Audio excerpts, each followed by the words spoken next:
Mais biso siko tozana tozo tepa entre ancien et nouveau et tolangwa bonde kwaka. Ainsi dit l'Éternel. Or, tozo bosana la pierre angulaire. Ainsi dit l'Éternel, c'était pour édifier. Mais ainsi dit l'Esprit, c'est pour sauver. Donc, ma béonozo le côté, c'est très profond. C'est pour ça. Mais Jésus est le même. Hier, aujourd'hui, éternellement. Donc, il fallait qu'il des ordres où ils allaient les lots et ils allaient. Pour nous, Jésus soit si canaé. Donc, ma bio tout le monde est côté, en quelque sorte, ils allaient porter à boula mon que ils font. Parce que tous yeux sur quoi tout, il a représenté Christ.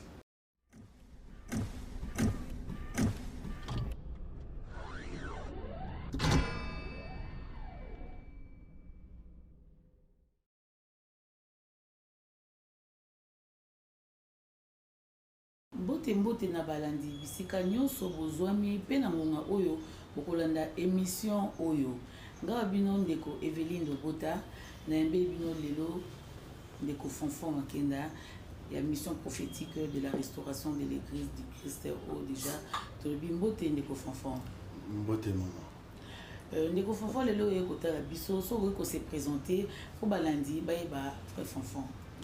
Oui, frère Fonfon. Donc on a Bino, congolais, visionnaire ou messager de Christ pour la restauration de l'église de Jésus-Christ dans le monde. Oyo Congo, Ezali, Mboka, Oyo, il faut le Yesu et Banda afin que Bayindo Bake de peu côté Mindele selon la révélation. Selon la révélation, bien dit frère Fonfon, le tu es penza na bozindo qui est frère Fonfon. Frère Fonfon azali nani, aouti wapi, pelelo a se retrouver ndenge ozali lelo frère Fonfon. Est-ce que vous pouvez expliquer na balandi, bayoka frère Fonfon vraiment source nae azali nani? Oui, frère Fonfon aza nena utu ko lobani bandelike ndoko ya bien congolais et navani na mokili na Amérique. Et c'est à partir de là que Christ m'a confié une grande charge au Tamboshinga Mukili Mobimba et Banda qui a en Kishasa en 2017 tant on a qui ça la témoignage dans la Liboso et n'a joué qui battait ma Saint-Esprit awa et Christ m'avait enseigné la Bible mais à tant que ça qui ngana le Nouveau Testament pour le baki que y a un des autres contenir ba bien abisso. Il fallait qu'il y ait un Nouveau Testament et c'était Christ lui-même que j'ai fait presque 7 points pour le bas. Où il y a mon cabanet au Tangi Sangai Nouveau Testament et après Yambo, avec le Sangai Moussala, où on continue pour Sala Lelo pour na le bas que Jésus-Christ a zali mwinda. So ka continue kolo mitema ya bato na makanisa bato échangera, ça veut dire la repentance. Ça veut dire la repentance, frère Fonfon, vandi karaboye, ou vandi quelque part dans l'amuki, le lamuki, au bilelo, on est au Saïlanzambi. C'était quoi au fait? Est-ce qu'il y a un témoignage, pas de Obalanzambi, Koyo Kalilo, na Matoye, pour un frère Fonfon, frère Fonfon Vandaki, frère Fonfon Zala, quelque part, frère Fonfon Zala qui boit du coup, pour moi, frère Fonfon, dans les Lobanzambi. Oui, c'est vrai, bateau, baye, binga, famille, ils allaient le col à Kake. Zaki motéité puis nazalaki na siège à batéité. C'est par la miséricorde peut-être Nzamba et baramité ma bato. Donc il m'a choisi comme ça. C'est vrai que son albino zonga na témoignage des mozindo mingi mais à l'okotanga et yangonde salaki kena koma zuwa parce que na makamo abikisa kanga nenge koma zuwa et zuwa na ko esu ko supporter ça pour nous ambassadeurs là parce que moi j'étais vraiment les bandas mon soum quitté parce que j'étais chrétien catholique mais au moins les gens ont témoigné pour la moi Jésus. Donc il m'a pris comme ça, il m'a enseigné ninga le rota Paul apôtre Paul batobalo bakazaki brigand l'apôtre Paul azaki brigandé abandaki nde kosalela nzambe ya ancien testament ndako nzambe ya bondeko ya kala azalaki kopersécuter bachrétien à cause oyo nzambe alobaki na bondeko ya kala et ntango aye kokoma mandate ya Christ par aide à Saint-Esprit akomi kobimisa ba révélation et moi aussi c'était comme ça donc Christ a voulu me faire sortir l'enclos ainsi dit l'Éternel pour la volonté ya Saint-Esprit et vanda la mitema ya bato parce que ba prophète ba koma ki likola mabanga mais Christ a commis na mitema na biso dans cette différence il fallait que mutu moko wuta kaka nanu dans les néants parce que mutu oyo aza ko œuvrer déjà na quatre églises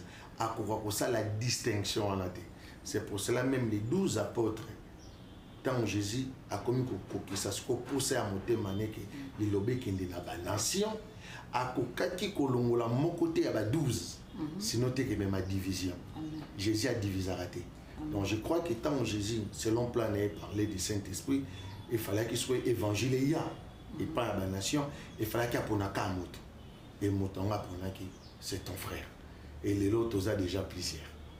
Tous a déjà plusieurs tous au qui au recevoir déjà ébélé na part ya Jésus-Christ au recevoir appelé lo olingi au partager ya mona bano aussi faut dire un mot na ba nzambe ni bazulu kayo na kati ya émission ya lelo ne pas que to yambi frère Fanfan ya biso émission prophétique de la restauration de l'église du Christ ba nzambe bozala restaurer déjà parce que frère Fanfan azawa ona biso lelo akoloba ce qui est loko nini vraiment oyo receva au recevoir pendant la part à Jésus-Christ. Vraiment, c'est le comment on a recevoir Isaac. Foi et mataka. Na rolo bate qui na commis na foi sika o nazo kanisa rekoma parce que musala nzamba pesi biso za que Afrique est à la restaurer mais banda la Congo. Parce que na le sabandi ko mais ba missionnaire babandaki boso na l'aider Congo donc pour le bailler c'était en Afrique bandaki na l'aider Congo donc déjà là où les péchés abondent la grâce a surabondé donc ma bé na église et côté en Afrique très profond et ebimisi misisa na ngona Kinshasa et c'est par là que bola mon pays bimaka donc il a fallu baboma Christ pour tous à sauver. Donc moi je crois que ce que j'ai reçu de Jésus, c'est la foi. Et cette foi, je le communique. Et la foi vient de ce qu'on attend. Et ce qu'on attend vient de la parole de Christ. Et dans la restauration, ce n'est pas frère Fanfan qui prêche, mais c'est plutôt Jésus qui prêche. Amen. Donc, naza canal ya monokonaï. Donc, ezali grâce. Ezali kabo monene oyo. Yango mutu ya onazui. Donc vous allez représenter à Jésus dans mokili mobimba na éviter ce qui est le commence ce ko ko le kango donc ya mutu ya mwana frère Fanfan on était le comment ti koloba nga ko le kango bongote olobi mabe ekoti ebele na kati église tozaz awa na ce moment frère Fanfan oza sans ignorer que tozala mi pépère pour ne pas citer le nom, tous les amis pépezo les cas ou tous les cas par-ci par-là, bananzambi baza déçu, bananzambi baza vraiment abattu, tout le monde a un mot pour placer les psaumes parce que ils ont restauration. Tant aux autres comme restauration, donc il faut tous à la restaurer. Donc frère Fanfan pour la restauration, il y a un peuple de Dieu, tous les amis pépé. Je sais pas où est ban pépé, où les capoza na kati, il y a le bas, où est bas. Oui, le connaît au Congo bana nzambe pour pas comprendre ma bé on est continue l'église faut le bela biso moi le ba moko bana nzambe pas quoi koloka pe ba kutana ça. Oui, l'ignorance précède à connaissance. Moi na botamaka ignorante à coli à comme la connaissance et connaissance c'est autres qui selon l'enseignement au yazozo. Et ma bé na biso en Afrique et bandi les lotés. Déjà tant l'église catholique protestant ils ont déjà ébandeli à tourbillon or et si cap église en est ôté et bandana non quatre églises ce qui était catholique et puis si maillé les salles école et puis si maillé les par rapport à apôtre babandé mosala liboso et tikali ba roi bazui peuple zui et mboka et tombami et na repeta les solo par exemple na éviter ceux qui eza vraiment yango mais koti nzube au balati sa Jésus empereur moko à France à somba ngo na mbongo ya budget ya mobimba. Vous voyez folie à foi. Donc ce sont des nations bâties par l'église. Et maintenant baeko loba protester. Est-ce que l'homme peut protester en dit? Non. Donc pourquoi l'église protestante? Et c'était pour nuire un peuple. Vision, ils allaient dire aussi que m'a déjà pesibino a pesibino penabe. Donc vous en avez choix mingité. Donc ce que vous catholique, aussi protestant. Et voilà, tout est commencé par là. Or, côté église et outil, vous reconnaître que l'église est amor. C'est pour cela même l'église protestante et pas à Mondele ou à Tangi à la communauté. Donc ces communautés et comme l'église multipliée par mon client en Amérique, là où il y a eu des grands prophètes, au moins dans la 1930, 40, 45, il y a eu des prophéties, il y a des miracles dans les églises et tout ça, mais le les a insultés. Mais c'était un monde, il y a enseigné un peu de désordre. Or, et pas un monde les désordres les alatés parce que justice est élevée au niveau de Christ. Mais biso ce que tu pas entre ancien et nouveau et to langua bonde kwaka. Ainsi dit l'Éternel. Or, tozo bossa dans la pierre angulaire. Ainsi dit l'Éternel, c'était pour édifier. Mais ainsi dit l'Esprit, c'est pour sauver. Donc, ma béonozo de côté, c'est très profond. C'est pour cela, peuple pogo yambali loba yanzambe, il faut besoin ce qu'on appelle des messagers. Nabonde koyasika, balobi premièrement dans l'église, Jésus a établi les apôtres. Donc vous devez recevoir un apôtre authentique de votre race. Yende mutakoye la bino révélation yali lobanzambe. Or, Afrique bayambi lilobanzambe na sima ba missionnaires. Qu'ils n'étaient pas des apôtres. Partout dans le même apôtre bakufa. Mais Jésus est le même. Hier, aujourd'hui, éternellement. Donc, il fallait qu'il des ordres où ils allaient les lots et ils allaient. Pour que Jésus soit si canaï. Donc, ma vie automone est côté, en quelque sorte, ils allaient porter à boula mon mot font. Parce que tous yeux ce qu'on bat tout, il a représenté Christ. C'est pour cela qu'il a prêché. Il a donné la nourriture. Il m'a dit, j'ai encore une autre baptême. Ça veut dire la crucifixion. On va crucifier l'église, mais heureusement, l'église est en Afrique. Heureusement, l'église en Afrique est en Afrique. Vous voyez, l'église en Afrique, c'est grave. Je ne sais pas si vous voulez l'église est en Afrique. Oui, dans l'Apocalypse, c'est aussi sur les 7 églises. Les 7 églises de l'Apocalypse. Et les 7 églises de l'Apocalypse, ils ont une de cause. Bakombo, il y a une ville, dans la nation, et l'église est allée située. La Odyssée, Philadelphie, il y a une ville dans le pays. Donc, y compris les 5 autres. Donc, bisopé en Afrique, bon. Il fallait que les églises, il y a Kanaka. Église, il y a Kikuti. Église, il y a Kinshasa. Église, il y a Congo. Apôtre Paul, quelque part à l'objet, je suis d'Apollos. Je suis de Céphas. Je suis de Paul. Christ est-il divisé? Non, on ne peut pas diviser Christ. Il y a une église, la manne cachée. Il y a une église, cité de la Odyssée. Il y a une église, Sion et tout consort. Et c'est Christ est divisé. J'en oui bien. Pour les Blancs, l'église, c'est l'église catholique. Pour donner l'intelligence, maturité dans la religion. Ça veut dire l'État. Comme une maturité, Tongi, mais comme une ça va conquérir côté mon socio. Il faut passer la politique. Et cette politique, il y engendre. Et puis, tant qu'on a gagné, on a perdu un peu mon socio. Donc cette politique, ils n'ont pas de commerçants. commercer, ils ont mis intérêt, n'a perte, calculé, tout ça. Donc, ils ont gardé l'église, mais ça, il peut babilo que belé, oyo, et tel musique, oye, tout le temps, autant que Bible, l'éternel a dit, yo pas comment que ça nous a parlé au banayo. Et tu dis que yo pas comme ça la boutique, non, bien en église.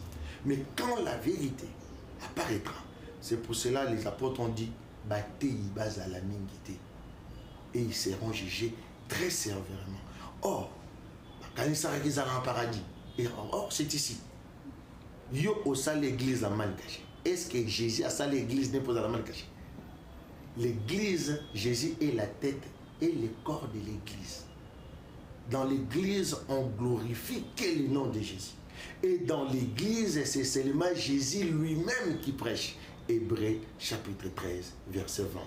Dieu a ramené Jésus-Christ entre les morts pour qu'il soit le grand pasteur des brebis. Donc, beaucoup à l'obésali. Donc, église ou bébé, en quelque sorte, église est.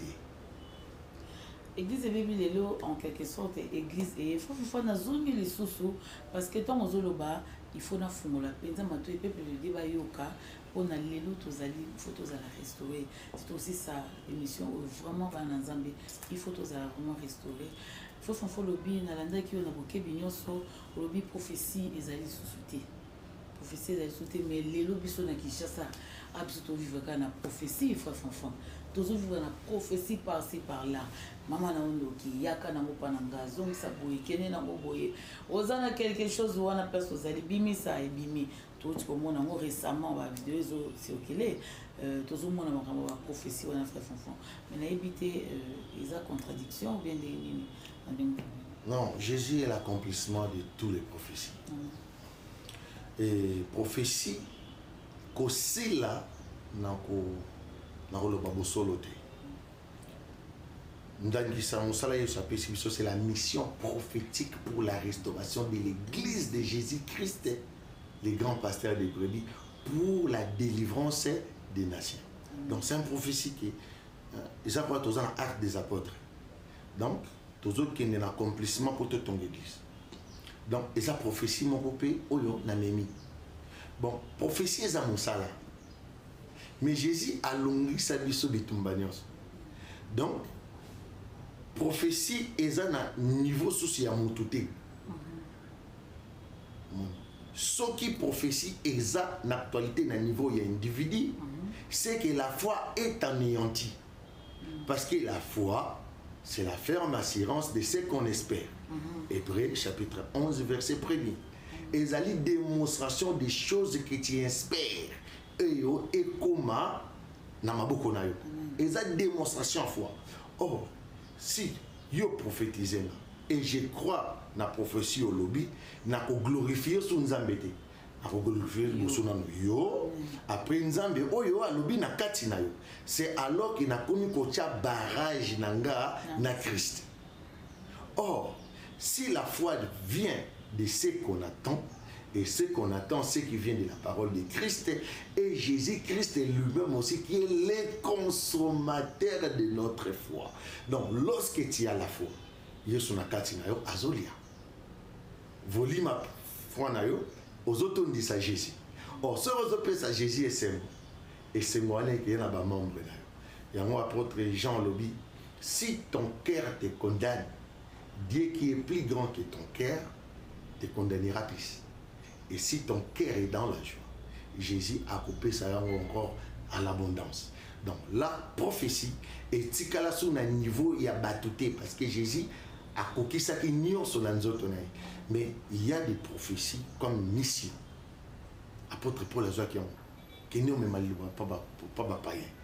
Frère Fanfan a mais mal il a race na yo penamboka na pour la muinda et pela. Mais on est sur serre au gobala. Mais ceux qui ont déjà Okobota, ceux qui ont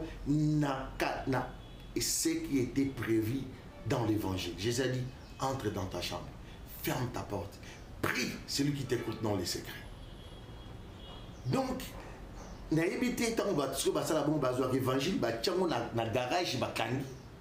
or, Jésus a atteint le Saint-Esprit, mais a clôturé la Inda. Saint-Esprit ninga zalakana akoki kobima te na oyo Yesu aloba pour Saint-Esprit aloba kaka oyo Yesu aloba. Après Saint-Esprit aloba na yete oyo éternel aloba. Amen. Et ça qui promet c'est vous qui est pas ya papa mais exécuté par les sang de Jésus. C'est pour cela dans Jean chapitre 14 à partir avec verset 26 Jésus a dit quand vous Saint-Esprit akoya akolobela yete akolobela kaka nga. Ça veut dire l'évangile. Ce que Jésus avait dit. Ce sont des choses, il faut les mettre en pratique. Mais Jésus a parlé en parabole. Oh, bandeko balanda biso na lingala ba yebike. Soto lobi parabole na lingala ba loba masese. Ce peut lobi proverbe ba loba masese. Or Jésus a loba masese te. Parabole les a masese te. Parabole les a li vérité. Mais ezo le la mayele ya bato. Donc il faut y avoir mon cours sur aya ko expliquer ba parabole na ye. Nenga sala ki pa ya Paul la commune à niveau ya koloba babiloko oyo peut-être faut fermer la bouche maintenant. Et maintenant là, il est le même aujourd'hui éternellement. Il est venu parler na peuple nanga na kanal ya serviteur oya lingi à travers son église oyo et qui délivrait mboka oyo. Donc prophétie vraiment oyo koloba na moto rosala biloko na nyonso moto akokine ekozwa ngoye mongo par la foi et je ne vois pas. Voilà c'est la prophétie ya moto. Na boya lola. Déjà c'est nul parce que on a monté que vous avez le logo on approche vous en a bimisango vraiment ba na nzambe to fungola miso. Faut to li to na parle-nous un peu de la mission prophétique pour la restauration des églises. Oui, merci maman. Mission prophétique est pour la qui ça, la lumière. Par exemple, au monde dans le film La vie est belle. Ouais. Kabibi Akoui, Babengi, Motomora, Hotel Misaka Bibi. Pas Telemaki. Nganga. Mais surtout le bill est là, tous sabarter ou en agnon, sababa de la film Kabibi. Baobenga montaire Hotel Misaka Bibi. Nanzimite Baobenga Nanelelo. Baobenga Sungangate. Baobenga pasteur. Baobenga pasteur. Voilà, c'est là où les prophéties maintenant. Donc Banganga va changer adresse. Ok. Et merci peut changer. Ok. Donc, donc il faut vérité. Voilà, il faut vérité, ça l'a établi. Et quand son serviteur viendra, mais la vérité. Et cette vérité, où Jésus a l'obaki dans Jean 8:32, vous connaîtrez la vérité. Et la vérité vous affranchira. Voilà, faut au symbole abisso. Lobby na film La vie est belle. Kabibi akoyaki bazwaki nanga yaki pona ko telemisa kabibi mais lelo oyo soki nakoyi nazola mukate baobenga pasteur lelo soki kabibi so tozongisi mokili kaka toye nango lelo kabibi akoyi baobenga pasteur donc eza kaka bato moko bandeko totambola na kobanga nzambe do tozana frère François akenda frère François un mot mpona balandi nyonso bazolanda bana nzambe un mot oyo ekoki kolendisa bango par rapport à nyonso oyo tozomona toyebi te tozoluka église na mokili to tozoluka toyei kokuta mokili na kati église tozocomprendre esu te confusion ekoti mobulu ekoti donc tozocomprendre te nani aza na mokili nani aza toloba libanda toloba nani aza na kati tozoyeba te frère François soki restauration ye te tokoyeba te so bamissionnaire baye te nde bafrère François baye boye moyen toyeba ekozala te frère François olimboa bana na nzambe baza wana mpona koyoka vraiment batie matoyi na bango balandi vraiment bosabone massivement bolanda bokozala vraiment la mission prophétique pour la restauration de l'église de Jésus-Christ. Oui maman, Omoni, déjà dès le début vérité ça te moni ce qui n'atangi na Hébreux 8:7 bayebisinga ke ce qui bonde ko yakala ezangaki ba erreur ba défaut balingaki ba remplaçant te mais na ebité so ibande ko balandanga ndenge nini bateyaka bango bondeko ya kala e ndenge nini mpe bateyaka bango bondeko ya sika mingi ezalaka Jésus n'était pas venu abolir mais plutôt Dieu l'abolit. Jésus a accompli, c'était l'ombre des choses à venir. Moulili ya makambu oyekeya et Jésus est vraiment la lumière. Au commencement était la parole et la parole était Dieu et était avec Dieu. Donc wana toza déjà na bondeko ya sika. Bondeko ya sika nde la kisipiso liloba. Liloba nde za guide. Mais surtout que na bondeko ya kala balobi au commencement Dieu créa. Oh, a créé nani? Est-ce que Jésus a un texte, a un tournevis, a un pas ou point à la formule, a un testeur et tout, on a évité. Mais bon, solo toujours dans le Nouveau Testament, d'abord c'était la parole. Lilo bandé salanios. Et bandé bazo l'intérieur à liloba. Et c'est dans le Nouveau Testament que la vérité est apparue. Jean 1, 17. La loi était donnée à Moïse, la grâce et la vérité en Jésus. Donc, pour nous côté dans mon zino parce que la question est exactement que non tout toucher actualité na osenga na yo émission ya actualité mais oyo to que non en profondeur ya parole pour na édification te mais pour ba mise à la sauver. Amen. Mon tasali 50 ans l'église à Kendaka vous allez édifier. Or Ancien Testament est édifié mais na soka balobi za ina ba défaut soki botongi ndako bo ingénieur ba yeba lobi non botongi on a béré ndako na basala babukaka mama ya ngona Hébreu 8:13 lobi ce qui a vieilli est prêt à disparaître. Donc nouveau ancien ngate mona lobi bande ba ndako ba mayele batanga Hébreu 8:13 ce qui a vieilli, ce qui est ancien est prêt à disparaître. Mukili moko fo eleka, mususu est remplacé. Donc tozo kende na mission prophétique, c'est ça. Donc ba noir sikonde ba ote ya lilobo. Ba missionnaire ba eli bisongo bande paquet. Jésus l'obité. Ba sangisara vinu akalate na yasika. Babambaki lamba ya kalate neteni ya oya sika sino bobebisi boche ya kala sika ya kala boche ya kala et pas ya kala to bakisi quantité ya éclairage dans l'écriture. C'est ça la mission prophétique et c'est ça même le message que Nazali ko véhiculer la peuple na biso. Donc pour na ko toucher actualité na osenga no missionnaire la lobby et pour na ko sauver peuple toza ko la kisa bango oyo ezalaki dès le commencement. Donc na éviter sur la répondre questions ou bien photo. Oui, on répond question aux hommes Nzambe donc au lobby na ba peuple Nzambe ni pour la 2022. Merci maman. Pour la 2022 la restauration enfin et bandi l'église ya Yesu et bandi azalaka déjà la mitema na biso tondima Yesu to sepelaka na Jésus il est pas en naissance mais ce quoi lobby bosanga c'est quoi le but au sangana? Est-ce que les missionnaires moi bazo pouvoir moi événement moko ezali en cours ou bien mission prophétique et Kinshasa ba ko sala nini et lo nini ba ko sala on a peuple de Dieu bazala déjà ba yeba que mission prophétique ba missionnaire hein baza déjà à Kinshasa. Est-ce que c'est un événement moko en cours?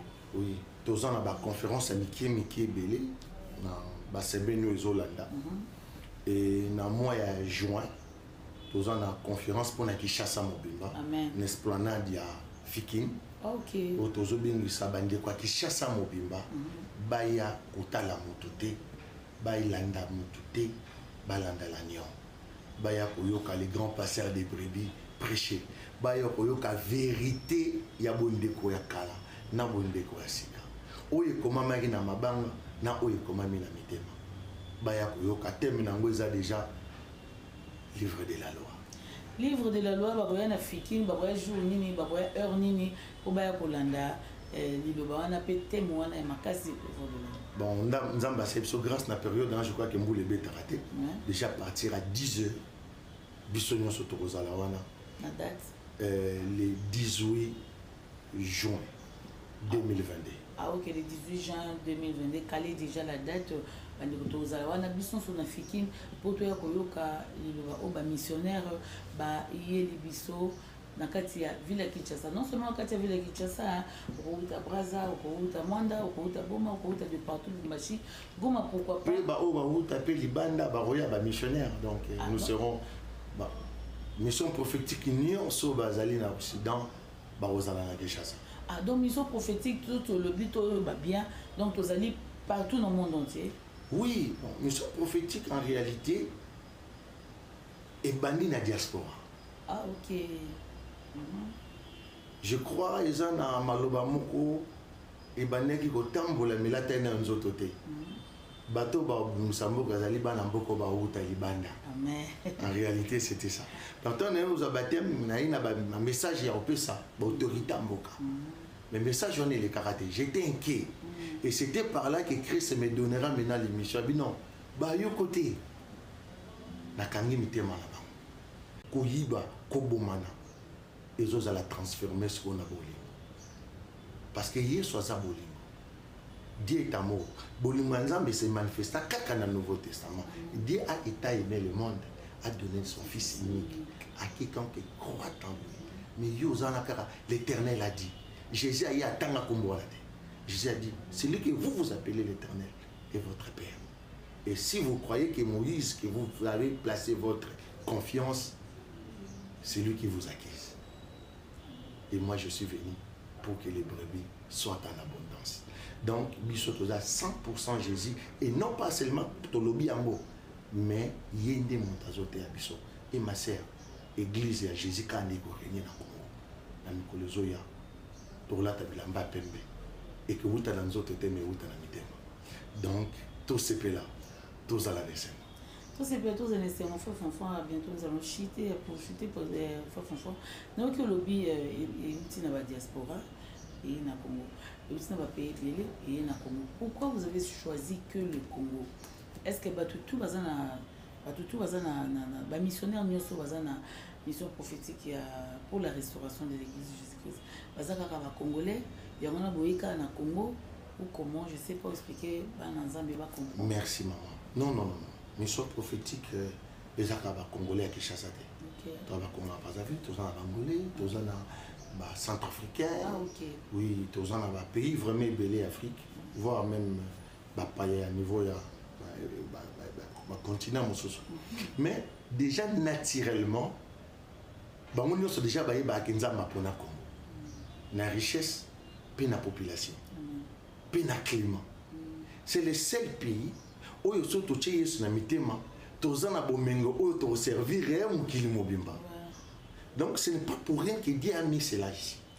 Donc le col en azot tambola chasse on a sali un mois na sali a été émission mon côté mais c'était pour observer la communauté et tout ça. Donc j'ai vu cette carence et nazana bikambaroloba par rapport au témoignage parce que témoignage indé est condamnaka pe libéraka. Donc, par rapport au témoignage, il y a des églises, il y a des pasteurs, il y a des congés, tout ça, j'ai compris qu'on a besoin de Jésus. Partout que l'État, l'État a échoué à mon colomote. Oui. L'État a échoué à mon colomote.